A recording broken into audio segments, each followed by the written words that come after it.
Hello, everyone. I know this move happened 2 weeks ago exactly, but I was going through some stuff at the moment, emotionally, personally, mentally, the whole 9 yards, but I'm in the good and right state of mind to give my official thoughts on it right now. I think a lot of you guys would probably want to know my thoughts on this, and that is the Rams trading Jared Verse and a couple of mid-round draft picks for last year's sack, not only NFL sack leader, but the man who just set the new single-season record for most quarterback sacks in a season since quarterback sacks became an official NFL statistic in 1982 in Myles Garrett. Now, for those who don't know, Myles Garrett last season set a new single-season record for most sacks in a season with 23, and as I said before, quarterback sacks were not an official NFL statistic until 1982. I know it stinks, but it is what it is. But with that being said, though, I've been wanting to discuss my thoughts on this for quite some time, and I gotta say, this shocked the hell out of me. When I first heard of this news, when I first heard of it and saw it, I thought I was seeing things, I thought I was dreaming, I thought I thought people were being foolish, but no, the Browns actually traded away Myles Garrett in exchange for Jared Verse and for a couple of mid to late draft picks.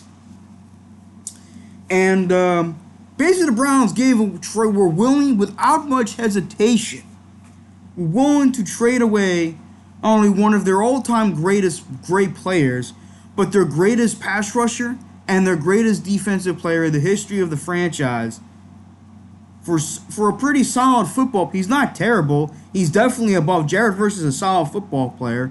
That's for damn sure. But he ain't Myles Garrett. And for a couple of mid to late draft picks.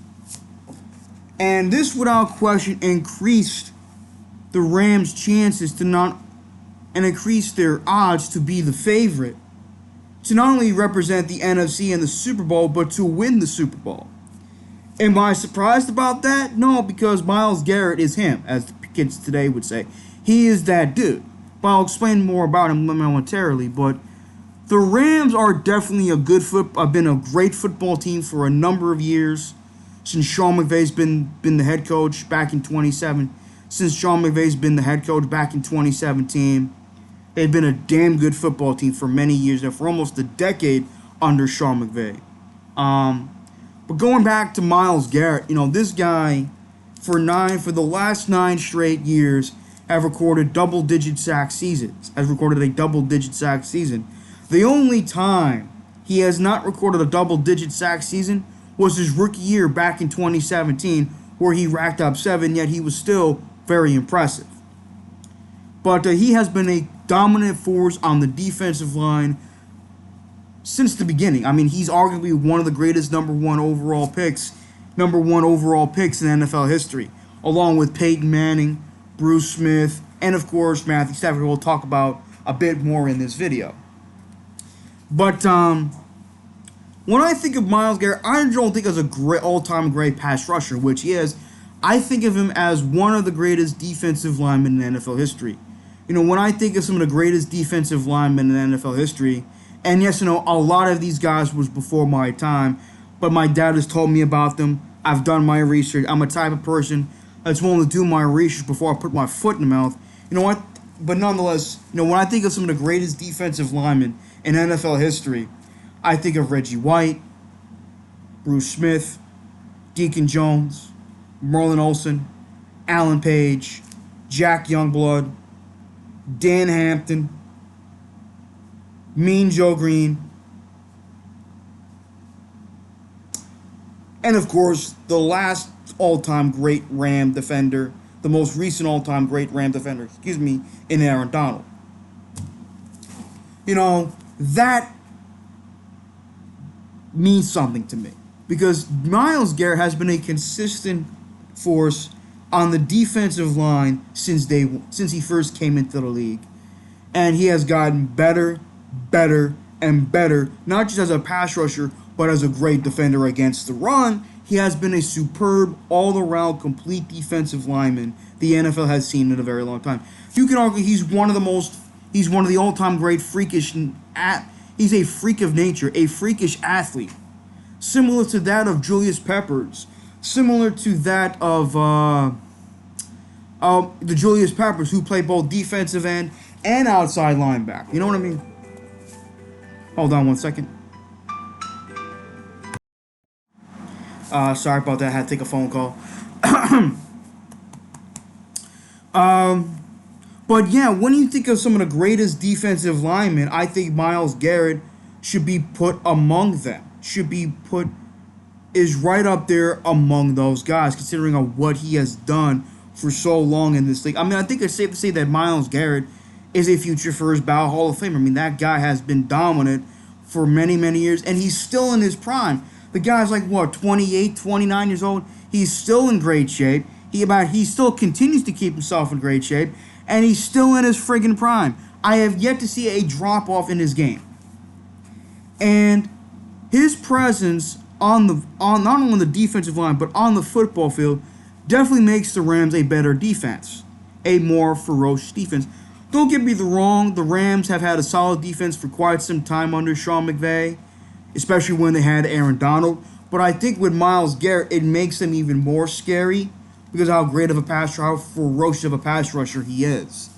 Do I think he'll break his own record? No. But I can definitely see him closing in on another 20-sack season. That's just the way I feel about it. Considering, I mean, I'm not saying he will, but I can definitely see at some point, during maybe not exactly this season, but at some point with the Rams, he'll close in on another 20-sack season. That's just the way I feel. But back to what I said in regards to Sean McVay and Matthew Stafford, if I did at all, I apologize. You know, another reason that makes the Rams a favorite to win the Super Bowl is Sean McVay and Matthew Stafford. You know, Sean McVay, I think, is one of the top-tier elite head coaches in the NFL for quite some time now. He's done a hell of a job with the Rams. He's even had success when Jared Goff was the quarterback. And obviously, he's done a tremendous job with Matthew Stafford. Speaking of Matthew Stafford, I'm not only saying this because he's coming off his first a career high in touchdown passes with 46, as well as winning his first ever NFL MVP award, but the man has been a great quarterback for a long time since his days with the Detroit Lions. The guy's been a stud. Guy's been one of the better, if not one of the best quarterbacks in football for quite some time, and people, for some oddball reason, are finally noticing it. Like, holy crap! But nonetheless, I will say this. That definitely shocked the hell out of me when the Rams traded for him. I did not expect that. To me, it came out way out of left field. But nonetheless, Myles Garrett's in a better situation. He's on a really good team. A team that can support him. A team where you know their offense can score a shitload of points. You know, because as long as they got Matthew Stafford, that offensive line, their two running backs, you know, Blake Corum and Kyron Williams, the wide receivers, the tight ends that they got, and of course Matthew Stafford slinging the football around here and there. You know, he's definitely going to have a lead where he has more chance to get after the quarterback.